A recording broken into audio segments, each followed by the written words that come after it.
శ్రీమాత్రే నమః. హలో అండి. అందరికీ నమస్కారం. అందరూ ఎలా ఉన్నారు? ఈ 2025లో దసరా నవరాత్రులు ఎప్పటి నుంచి ప్రారంభమవుతాయి? ఏ రోజుతో ముగుస్తాయి? విజయవాడ ఇంద్రకీలాద్రిపై ఉన్న అమ్మవారు ఏ రోజు ఏ అలంకారంలో దర్శనమిస్తారు? అలాగే ఈ నవరాత్రుల్లో ఆలయ దర్శన సమయాలేంటి? అన్ని వివరాలు కూడా ఈ వీడియోలో తెలుసుకుందామండి. వీడియోని ఎక్కడ కూడా స్కిప్ చేయకుండా చివరి వరకు చూస్తే గనక అన్ని విషయాలు కూడా మీకు అర్థమవుతాయి. ఇక వీడియోలోకైతే వెళ్ళిపోదాం. ఈ విజయదశమి అనేది మన హిందూ మతంలో ఒక పవిత్రమైన పండుగండి. చెడుపై మంచి సాధించిన విజయానికి గుర్తుగా ఈ దసరా పండుగను మనం జరుపుకుంటూ ఉంటాం. దసరా పండుగను శరన్నవరాత్రులని కూడా అంటారు. అలాగే విజయదశమి అని కూడా అంటారు. మహిషాసురుడిపై దుర్గామాత విజయం, అలాగే రావణుడిపై రాముడు సాధించిన విజయానికి గుర్తుగా దసరా పండుగను జరుపుకుంటూ ఉంటామండి. వీటిని దుర్గా నవరాత్రులని, దేవి నవరాత్రులని, శరన్నవరాత్రులని, దసరా నవరాత్రులని కూడా పిలుస్తూ ఉంటారండి. ఈ నవరాత్రుల్లో ఇంద్రకీలాద్రిపై ఉన్న అమ్మవారు ఏ రోజు ఏ అలంకారంలో దర్శనమిస్తున్నారో ఇప్పుడు తెలుసుకుందామండి.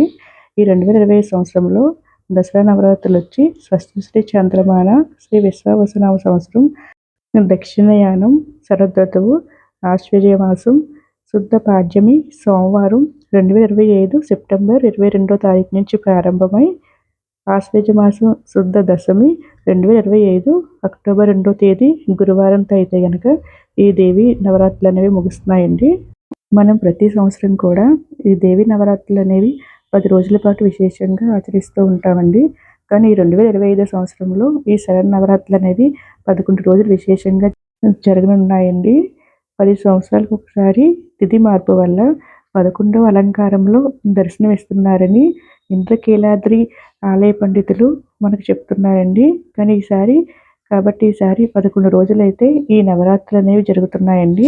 ఈ సంవత్సరం మనకి 11 రోజుల పాటు 11 అలంకారాల్లో ఇంద్రకీలాద్రి పైన అమ్మవారు దర్శనం ఇవ్వనున్నారండి.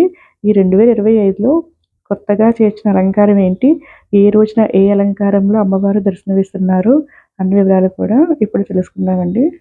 మొదటిసారి ఎవరైనా సరే నా ఛానల్ చూస్తే గనక పక్కనే ఉన్న బెల్ ఐకాన్ క్లిక్ చేస్తే నేను చేసే ప్రతి వీడియో కూడా మీకు నోటిఫికేషన్ అనేది వస్తుందండి. ఈ నవరాత్రుల్లో ఇంద్రకీలాద్రి పైన అమ్మవారు ఏ రోజు ఏ అలంకారంలో దర్శనమిస్తున్నారో ఇప్పుడు తెలుసుకుందామండి. 2025 సంవత్సరం దసరా నవరాత్రుల్లో మొదటి రోజు వచ్చి ఆశ్వయుజ శుద్ధ పాడ్యమి అండి. సెప్టెంబర్ 22, 2025 సోమవారం వచ్చిందండి. ఈరోజు బాల త్రిపుర సుందరి దేవి అలంకారంలో ఇంద్రకీలాద్రి పైన భక్తులకు దర్శనం ఇవ్వనున్నారండి. ఈ దసరా నవరాత్రుల్లో రెండవ రోజు వచ్చి ఆశ్వయుజ శుద్ధ విద్య అండి. 23 సెప్టెంబర్ 2025 మంగళవారం నాడు వచ్చిందండి. ఈరోజు శ్రీ గాయత్రీదేవి అలంకారంలో ఇంద్రకీలాద్రి పైన భక్తులకు అమ్మవారు దర్శనం ఇవ్వనున్నారండి. దసరా నవరాత్రుల్లో మూడవ రోజు వచ్చి ఆశ్వయుజ శుద్ధ తదియ అండి. ఈ సెప్టెంబర్ 24, 2025 బుధవారం నాడు వచ్చిందండి. ఈరోజు అన్నపూర్ణాదేవి అలంకారం అండి. ఇంద్రకీలాద్రి పైన అమ్మవారు అన్నపూర్ణాదేవి అలంకారంలో భక్తులకు దర్శనం ఇవ్వనున్నారండి. ఈ దసరా నవరాత్రుల్లో 4వ రోజు వచ్చి ఆశ్వయుజ శుద్ధ చవితి అండి. 25వ తేదీ సెప్టెంబర్ 2025 గురువారం నాడు వచ్చిందండి. ఈరోజు కాత్యాయనీదేవి అలంకారంలో ఇంద్రకీలాద్రి పైన అమ్మవారి భక్తులకి దర్శనం ఇవ్వనున్నారండి. ఈ కాత్యాయని అవతారం ఈ 2025లో నూతన అలంకారం అండి. మొదట్లో చెప్పాను కదండి నేను, ఈ సంవత్సరం 11 అలంకారాలండి. ఆ నూతన అలంకారం వచ్చి 11 అలంకారం ఈ కాత్యాయనీదేవి అలంకారం అండి. 10 ఏళ్ళకు ఒకసారి తిథి మార్పు వల్ల ఈ సంవత్సరం అమ్మవారు 11 అవతారంలో భక్తులకు దర్శనం ఇవ్వబోతున్నారని ఇంద్రకీలాద్రి పండితులు చెప్తున్నారండి. దసరా నవరాత్రుల్లో 5వ రోజు వచ్చి ఆశ్వయుజ శుద్ధ చవితి అండి. తదుపరి పంచమి ఉంటుంది. సెప్టెంబర్ 26, 2025 శుక్రవారం అండి. ఈరోజు ఇంద్రకీలాద్రి పైన అమ్మవారు శ్రీ మహాలక్ష్మీదేవి అలంకారంలో భక్తులకు దర్శనం ఇవ్వబోతున్నారండి. దసరా నవరాత్రుల్లో 6వ రోజు వచ్చి ఆశ్వయుజ శుద్ధ పంచమి అండి. తదుపరి షష్ఠి ఉంటుంది. సెప్టెంబర్ 27వ తారీఖు 2025 శనివారం వచ్చిందండి. ఈరోజు శ్రీ లలితా త్రిపుర సుందరి దేవి అలంకారంలో ఇంద్రకీలాద్రి పైన అమ్మవారు దర్శనం ఇవ్వనున్నారండి. దసరా నవరాత్రుల్లో 7వ రోజు వచ్చి ఆశ్వయుజ శుద్ధ షష్ఠి అండి. తదుపరి సప్తమి ఉంటుంది. సెప్టెంబర్ 28, 2025 ఆదివారం నాడు వచ్చిందండి. ఈరోజు శ్రీ మహాచండీదేవి అలంకారంలో ఇంద్రకీలాద్రిపైన అమ్మవారు భక్తులకు దర్శనం ఇవ్వనున్నారండి. దసరా నవరాత్రుల్లో 8వ రోజొచ్చి ఆశ్వయుజ శుద్ధ సప్తమి అండి. తదుపరి అష్టమి ఉంటుంది. సెప్టెంబర్ 29, 2025 సోమవారం వచ్చిందండి. ఈరోజు అమ్మవారు శ్రీ సరస్వతీదేవి అలంకారంలో ఇంద్రకీలాద్రి పైన భక్తులకు దర్శనం ఇవ్వనున్నారండి. ఈరోజు మూల నక్షత్రం అండి. ఈరోజు చిన్నపిల్లలకి అక్షరాభ్యాసం చేపిస్తే చాలా మంచిదండి. అంతేకాకుండా ప్రతి సంవత్సరం కూడా ఈ మూల నక్షత్రం రోజు నాడే మన రాష్ట్రం తరపు నుంచి మన రాష్ట్ర ముఖ్యమంత్రి గారు అమ్మవారికి పట్టు వస్త్రాలను అయితే సమర్పిస్తారండి. ఈ రోజున రాష్ట్ర ముఖ్యమంత్రి గారు ఆలయాన్ని సందర్శించే సమయం వచ్చి మధ్యాహ్నం 3:30 నుంచి సాయంత్రం 4:30 లోపండి. భక్తులు గమనించగలరండి. దసరా నవరాత్రుల్లో 9వ రోజు వచ్చి ఆశ్వయుజ శుద్ధ అష్టమి అండి. సెప్టెంబర్ 30వ తేదీ 2025 మంగళవారం నాడు వచ్చిందండి. ఈరోజు దుర్గాష్టమి అండి.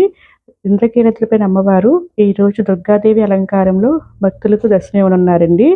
దసరా నవరాత్రుల్లో 10వ రోజు వచ్చి ఆశ్వయుజ శుద్ధ నవమి అండి.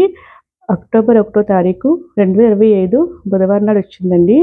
ఈరోజు శ్రీ మహిషాసుర మర్దినీదేవి అలంకారంలో ఇంద్రకీలాద్రి పైన అమ్మవారి భక్తులకి దర్శనం ఇవ్వనున్నారండి. దసరా నవరాత్రుల్లో 11వ రోజు వచ్చి ఆశ్వయుజ శుద్ధ దశమి అండి. అక్టోబర్ 2, 2025 గురువారం నాడు వచ్చిందండి. ఈరోజు శ్రీ రాజరాజేశ్వరి దేవి అలంకారంలో ఇంద్రకీలాద్రి పైన అమ్మవారు భక్తులకి దర్శనం ఇవ్వనున్నారండి. ఈరోజు విజయదశమి అండి. ఈ రోజుతో నవరాత్రులు అనేవి పూర్తవుతాయండి. ఇదే ఆఖరి అవతారం అండి. విజయదశమి రోజు నాడు మహాపూర్ణాహుతి ఉంటుందండి. ఇది ఉదయం 9:30 అయితే నిర్వహిస్తారండి.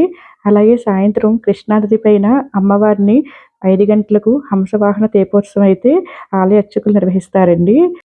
ఈ నవరాత్రుల్లో ఇంద్రకీలాద్రి పైన అమ్మవారు ఆలయ దర్శన సమయాలు వచ్చి తెల్లవారుజామున 3 గంటల నుండి రాత్రి 11 గంటల వరకు అయితే ఆలయ దర్శన సమయం ఉంటుందండి.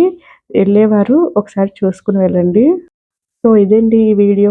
దసరా నవరాత్రులు ఎప్పటి నుంచి ప్రారంభమవుతున్నాయి, ఎప్పుడు ముగుస్తున్నాయి, అలాగే ఇంద్రకీలాద్రి పైన ఈ 9 రోజులు అమ్మవారు ఏ అలంకారంలో దర్శనమిస్తున్నారో అన్ని వివరాలు కూడా మీకు అర్థమయ్యాయి అనుకుంటున్నాను.